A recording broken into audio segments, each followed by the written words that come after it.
Hello, my friends. Welcome to the nook of the internet where all of us introverts gather to look at each other's journal themes for the next month before we shuffle back to our holes where no one can bother us. I love that personally. I like to admire people from afar where I can talk to them without the pressure of them staring at me while my slow self tries to think of a response in a timely manner. Anyway, this is Ashley coming in hot with a voiceover right off the bat. It's freaking July and I can't get over it. How did this happen so quickly? Like, what even happened over the past 6 months? The world feels like it's been frozen in time since the Rona happened, and now all of a sudden we're in the 7th month of the next year and I don't remember anything. Did I black out? Okay, let's talk about this theme a little bit because it's a huge jump from the style I've been doing for the last 6 months. I'm still doing florals, but this one is in color, baby. Last month I finally got over my fear of using my markers when I drew my peony, so this month I decided would be the month to go all in the color world. And seriously, once I started, I got so excited. So July's theme is roses, in case that wasn't apparent. Or in case my roses aren't as good as I think they are and they actually look like something else. Which certainly is possible because last month I drew a poppy thinking it was a peony. I don't actually know flowers at all, I just draw what I see on Pinterest and assume it's correct.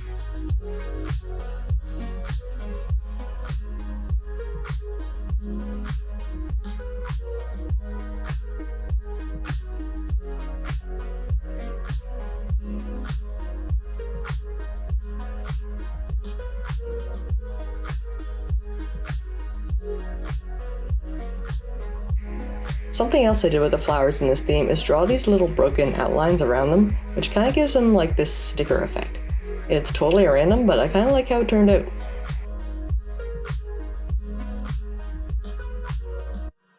The quote, of course, is the only fitting quote I could think of for this theme, but also just a good reminder in general, which is to stop and smell the roses. I personally am really bad at getting my head stuck in work mode and amping up my anxiety for no damn reason, so I'm gonna stop and smell the roses this month. And you know why I'm gonna stop and smell those roses? Because now my nostrils can smell again after only having smelled bullshit that was my job.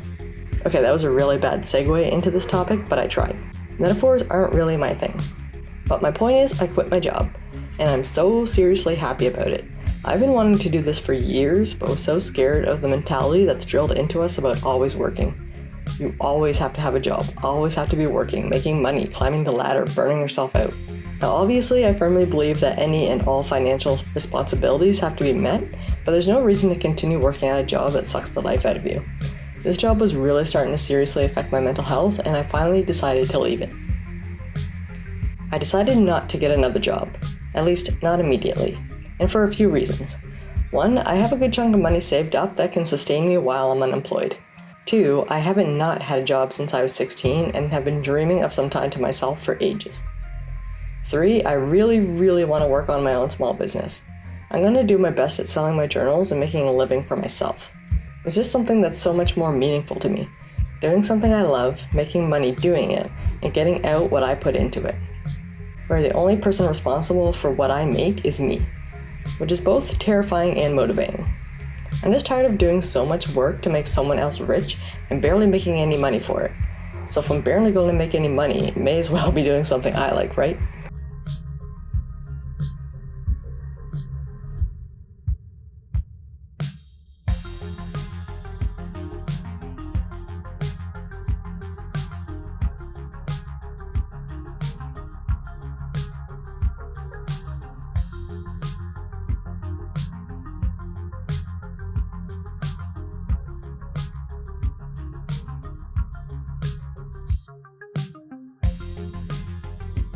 This next section is for my monthly spread.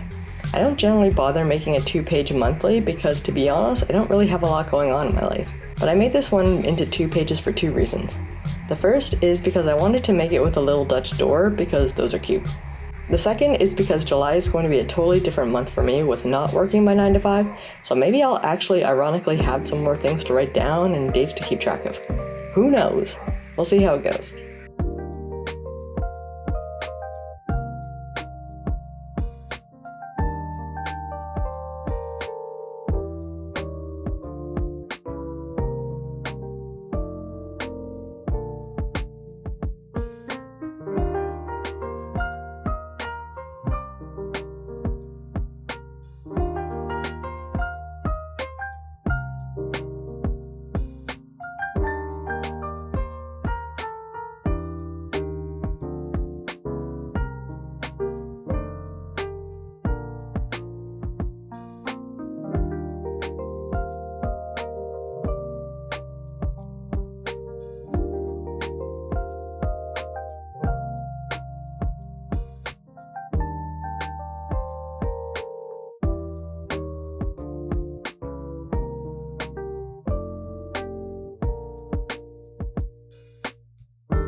I don't know why, but the layout of this monthly just kind of gives me like Secret Garden vibes. The little Dutch door on one side and the leaves on the other just make it look really cute.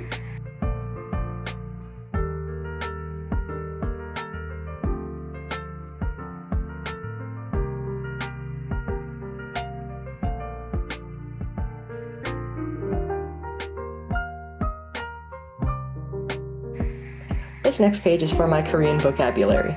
It's kind of chill compared to the last few ones I've made, and only half a page this time. I'm just foreseeing not studying it as much this month while I'm grinding to get my journals out, so I'm only using the half page.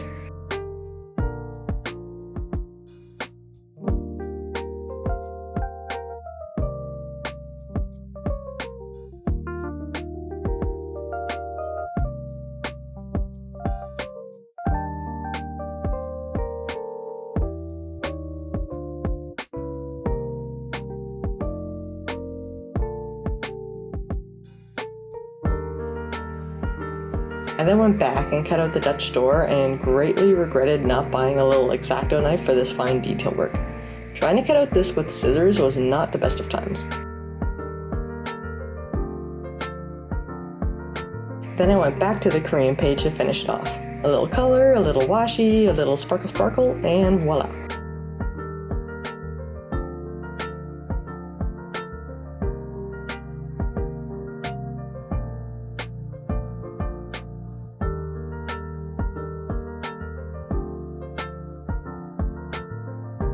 Oh yeah, then of course I realized I forgot to add my highlights to this page and the last page, so I went back and did that.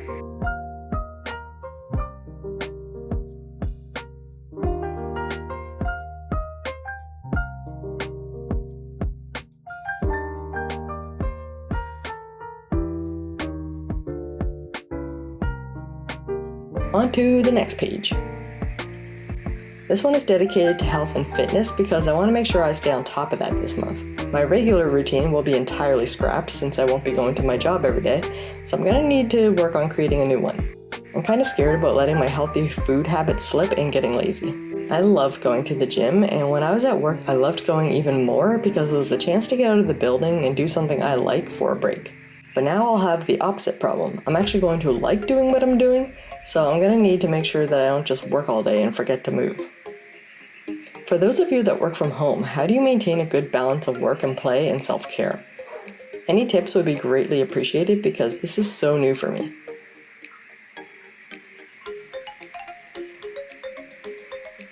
Okay, anyway, this page is divided up between meals, water, and steps. I realized after I made this though that there's only one line for meals, so I guess I'm gonna have to scrunch 3 meals into one line every day.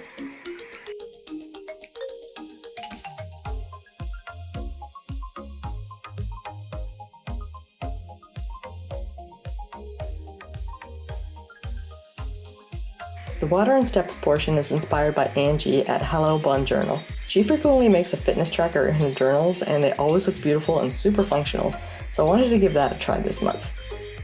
She also includes a section for what activities she does in a day, but I opted for only tracking steps since that's what I need to improve in my life. I work out 6 days a week generally and I'm following a program, so I automatically know what activity I'll be doing. But I'm terrible at going for walks and getting any movement that way, so I'll be curious to see if this helps encourage me to do that.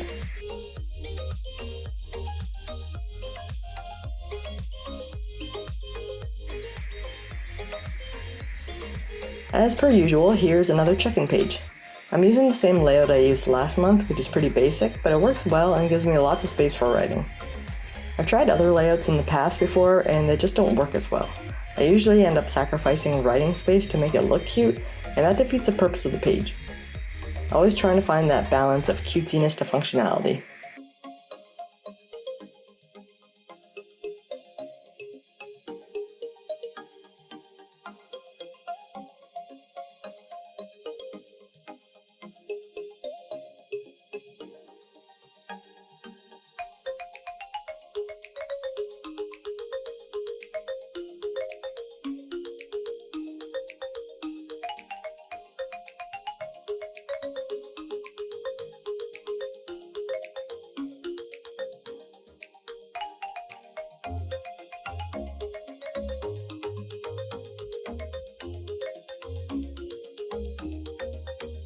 Oh yeah, on another note, I'm loving making these little hand-drawn borders without rulers. I'm normally a stickler for straight and clean lines, but I really dig the imperfect look to this. It just looks cute, I guess.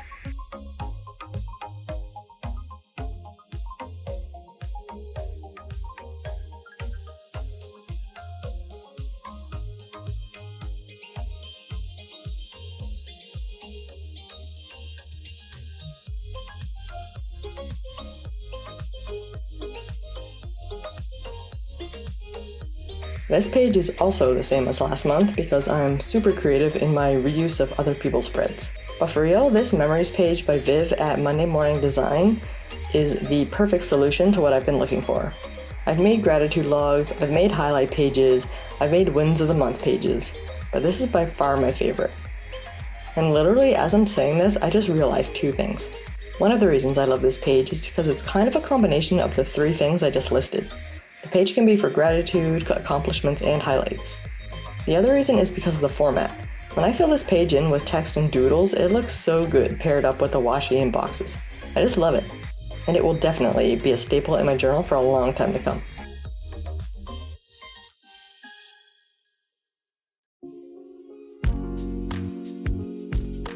Okay, so this next page is a habit tracker and in a layout that's totally new for me. I don't think I've ever done a circular habit tracker ever, and the reason because I can't figure out how to split a circle into 31 sections. I've tried so many times and I just can't get it right. So I gave up until I got these stickers from Stick with Kate on Etsy. They're the perfect solution for my inability, and I can finally see how I feel about the circular trackers. On the downside, they're not stark white, so they don't match my paper. I don't care too much, but I do notice it.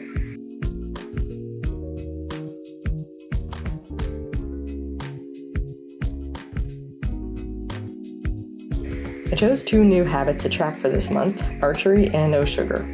I haven't practiced any archery at all since last summer, so I'm definitely rusty and my aim is probably terrible. But I'm gonna have lots of time at home now, so this is the perfect time to get back into it.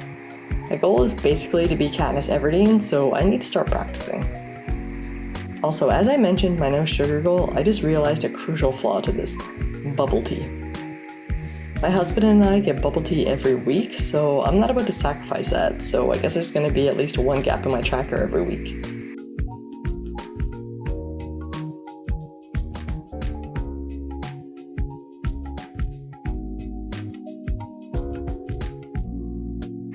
This next page is basically the same as a brain dump page, just labeled as thoughts instead. It sounds a little classier to match with roses, I guess. I don't know, I just made that up. The corner doodle is of course a rose with a crescent moon underneath and some little strings. I'm not sure why I went with this, I just saw something similar in a tattoo design once, probably on Pinterest, and wanted to make something similar. I feel like I get the majority of my inspiration from Pinterest and Instagram. I generally have to see something in front of me to get any kind of ideas, and even then I basically only think of ways to make a recreation. I don't know how some people can basically just get inspo out of like thin air. Like they just feel the art and inspiration through their own emotions or something. That used to make me kind of insecure.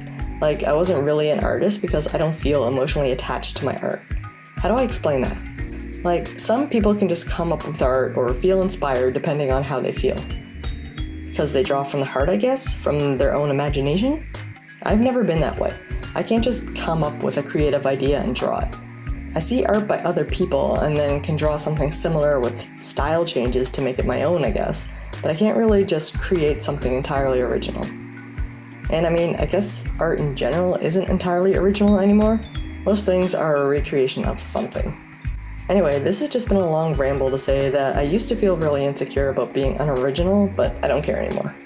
I like drawing, not designing. I don't have to design something entirely new and original because I'm not drawing for anyone else but myself in my own journal. And if I enjoy it, then that's what matters. However, I am curious to know now, are you the type of person who gets inspired and can draw from the heart? Or are you like me and just find images you like and base your drawings off of that? Let me know in the comments because I think this is a really interesting topic. Okay, so this next page is really only here to be a page filler so I don't end my July setup on an odd page. I physically cannot let my month start next to the last page of the previous month. I like to flip the page onto the next month. So we have art to fill the gap. This one took a while with the shading, as you can imagine, so I popped in some transitions to save you time. This whole video was over 4 hours of drawing and coloring, so to be honest, it's a miracle I could even get this under 20 minutes. And even that was a struggle.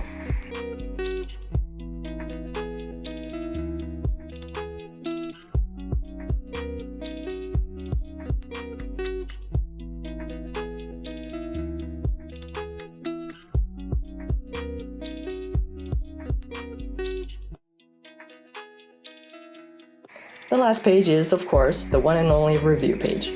The same as the last few review pages I've done, but honestly I'm starting to get the itch to make something new. So next month we'll probably have something different. At this point though, I was just tired and went with this layout to avoid having to think of anything new. The weeklies are all entirely new layouts for me, which I'm really excited about. That video will be next week if I can get my shite together and finish setting them up. I'm really excited about them though because they're going to look so colorful.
And at last, here we are at the end of our journey together.